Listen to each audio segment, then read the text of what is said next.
Hey Flower Tribe, it's Kelly Lehman from Cranbury Fields Flower Farm, and today I want to show you how to plant your hydrangeas in the fall. So fall is the best time to put your hydrangeas in the ground, at least 6 weeks before the first frost. If we haven't met yet, it's nice to meet you. My name is Kelly Lehman. I'm the owner of Cranbury Fields Flower Farm here in Cranbury, New Jersey, and I love giving you guys fun free flower tips each week. So please feel free to subscribe to this YouTube channel and hit the bell notification so you know whenever I post another fun free flower tip video. So let's dive right in. So like I said, it's fall and it's the best time of year to plant. However, don't panic, because if you're watching this in spring, spring is the second best time to plant your hydrangeas. So I'm out here with Lucy, who's taking her little cat nap, her dog nap, sorry Luce. And we want to show you a few really simple steps on how to get these gals in the ground. So here's what I did. I usually go to my garden centers to find the plants that I want to use, but I kind of ran out of time this fall and I wanted to get this video done. So what I did was I went on Amazon and I just purchased a Endless Summer from one of the vendors there. I took a look at all the reviews and I found one that had great reviews and I ordered it, and within like a couple days it came in. And I ordered an Endless Summer and I'm curious whether or not it's got green leaves or not. And it does. So green leaves are great. That means the plant is healthy, but let's take a look at the rest of the plant. Okay, so I'm going to cut off this little zip tie with a scissor. It's an easier idea. Get rid of the plastic. All right, not too bad. Not too shabby. So once again, this is an Endless Summer. This is one of my favorite hydrangeas. And yeah, so I'm going to pop it in the ground to see what happens. I'm just kind of feeling the soil right now. Interesting, because the soil is still kind of moist, which is great. So when they shipped this, they shipped it in like a really great stage. And so the plant's not too dried out. It's not too wet. It's nice and just slightly damp on top. But I'm going to get this in the ground as soon as possible. And I'm going to show you exactly how to do that. So Endless Summer hydrangeas like to have morning sun and then some afternoon shade. So I came out to my garden and I realized that I wanted to kind of put it in this spot right here where the hole is dug.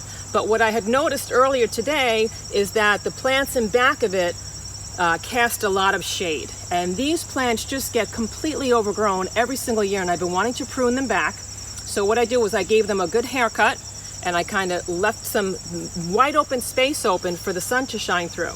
So now I know that this hydrangea, once it's planted in a hole, is going to have the morning sun and the afternoon shade that it needs. Now, you're going to have to take a look at which hydrangea variety that you have, because different hydrangeas have different sunlight requirements. Like if you're looking at our limelight hydrangea, they love to be planted in full sunshine. So they can take either full sunshine or a lot of morning sunshine and a little bit of afternoon shade. But take a look at which variety you're planting, and they usually have all sorts of instructions, either like on a little tag, and it will tell you where you should be planting that particular hydrangea. So you want to make sure that this hole is at least twice as deep as what this plant is, because you want to make sure that when you backfill some of the soil, those roots don't have to plow through this really super tough packed in dirt. You want to let the backfill dirt, which is nice and loose, it's going to be easier for those roots to get established with that. So let me dig this out just a little bit deeper. And you want to do the same thing with the width. I'm going to once again check the sizing now. When your plant is finished being put in the ground, it should be level or a little bit above where the soil like kind of starts, like where the garden bed is. So I want to make sure that even though I dug this hole twice as big, I'm not going to plant it all the way down there. I did it that deep so I can give it a little bit of backfill. I'm going to take my shovel. I'm going to give it a little bit of a backfill. Those roots are going to love this loose soil so much better than that packed-in soil. And on top of this, I'm also going to add some compost. So I have a little bucket that's filled with compost, and I'm kind of going to mix that right in there. Now, I'm not adding fertilizer to this hydrangea. You don't want to add fertilizers to your hydrangea in the fall, because you want to kind of coax it into going to sleep and be dormant for the season. You don't want to encourage all sorts of new green growth and all sorts of new blooms to come out. So do not fertilize your hydrangeas in the fall. But this compost is just really, it's packed full of like good nutrients, and it's going to help that plant get established. So we've got a little bit of compost in here. We're going to mix some more soil in here. So the next thing that I want to do is I want to make sure that my roots are looking really good before I plant them. So I'm going to feel this as I kind of pull it out of the pot. And what I'm seeing is it's really a little bit dry on top. I didn't do a great job at watering it for the past 2 days, so we're kind of dried out a bit. And if you'll notice, this root ball is super tight. So what that means is that if I put this plant in the ground like this and I water it, some of the water is just going to repel right off of this. So what I want to do is I want to loosen up this root system. I'm going to kind of just tease it with my fingers. I'm going to kind of break it up a bit.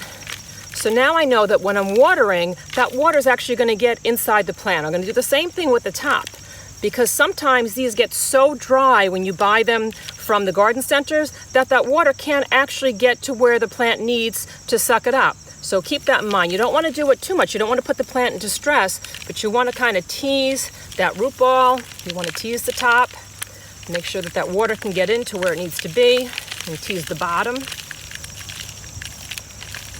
Okay, now this is looking much better, and I know that the water is going to get where it needs to be. So before I even put this hydrangea in the ground, I'm going to give the roots a good soaking, because hydrangeas love water. So I'm going to give it a little bit of a soaking here. I'm going to tease these plant roots just a bit more. I'm going to let it sit in this pot with a little bit of water just for a few minutes. Now guys, keep in mind that hydrangeas love well-drained soil. So even though they love to be moist, they don't like their roots to be sitting in a puddle of water, because if that happens, you can get something called root rot, and then the roots kind of rot away. So you want to make sure that they're moist, but they're not soggy. So now these guys feel nice and moist. It's a good way to start our guy off in our garden. And I'm going to dig away here, make sure I backfilled it a lot. So now I backfilled it, and now it's easier for me to make sure it's level with the garden bed. So let's make sure that he's not too deep.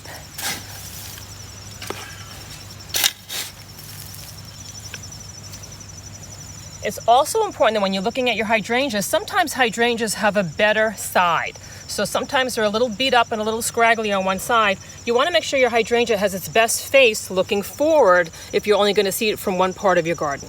So this guy looks pretty good actually all the way around. So I'm happy with him, but know that sometimes when you buy hydrangeas, sometimes one side looks better than the other, so keep that in mind. So this gal's looking pretty good. We have her nice and level with the garden bed. She's not too deep. And now I'm going to give her another little soaking, and I'm going to water at the base. You never want to overhead water your endless summer hydrangeas, and that's a good rule of thumb with most plants. And okay, that's it. Once again, I don't want to make her too soggy, and I have well-drained soil here, so you can kind of see the water's going right through the soil, and it's going to drain out, and it's not going to be sitting in any kind of puddles of water. So now this guy is looking good. Another thing to keep in mind is you can add a light layer of mulch around the base of your plant, and that mulch is basically going to trap any moisture that comes in from rain or from watering when you do it each day. It's going to keep it a little bit moister like it needs to be. And I'm going to make sure that this hydrangea stays hydrated. I'm going to check the soil level for the first few days at least, maybe even the first like 2 weeks until it kind of gets established, because you want to make sure that the moisture level is pretty moist in the beginning, and then after your plant gets established after a couple weeks, then you can just kind of feel the soil, and if the soil feels dry, you can give it a shot of water, and if the soil feels moist, you can kind of leave it alone. The best time of day to do your planting is in early morning or in late afternoon, because you don't want to put your plant into like a heat shock. So sometimes if you're in, even though it's fall, we get some of those really warm days, so you don't want to come out here and plant your hydrangea at like 12 o'clock noon on a really hot 80-degree day. So try to do it when it's cooler, especially early morning.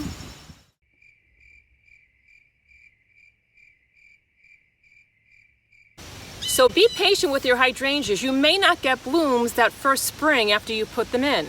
And I got a great tip from one of our Flower Tribe members. She wrote it in comments in YouTube. She said, have you ever heard of sleep, creep, and leap? She said, well, basically it means that when you first plant your hydrangea, it kind of goes to sleep, it goes dormant in the fall, and then eventually it starts to creep, like the roots start to creep out, probably like in, years 1 and 2, they start to get established, And then by like year 3, they'll start to leap and start exploding with blooms. So thank you, Amy Wade, for that. Keep those comments coming, Flower Tribe. I love using them to help other Flower Tribe members grow their own flowers. I also get great video ideas from all of your comments below, so keep them coming.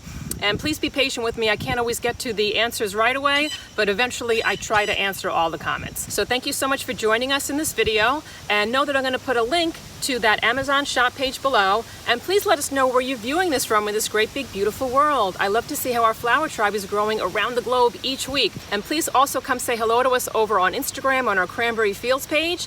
And check out a free PDF file that I made for you that tells you about 4 of my all-time favorite flowers to plant in your own gardens. I'll put a PDF file link for that in descriptions below. And I will see you in the next video. Hey Flower Tribe, it's Kelly Lehman from Cranbury Fields Flower Farm, and Lucy Lehman, who is leaving apparently. Tribe, it's Kelly Lehman from Cranbury Fields Flower... I can't talk sometimes. Put my hydrangea in the ground. I'm gonna give those roots a nice soaking, so I'm sure that scared me something in the back over there.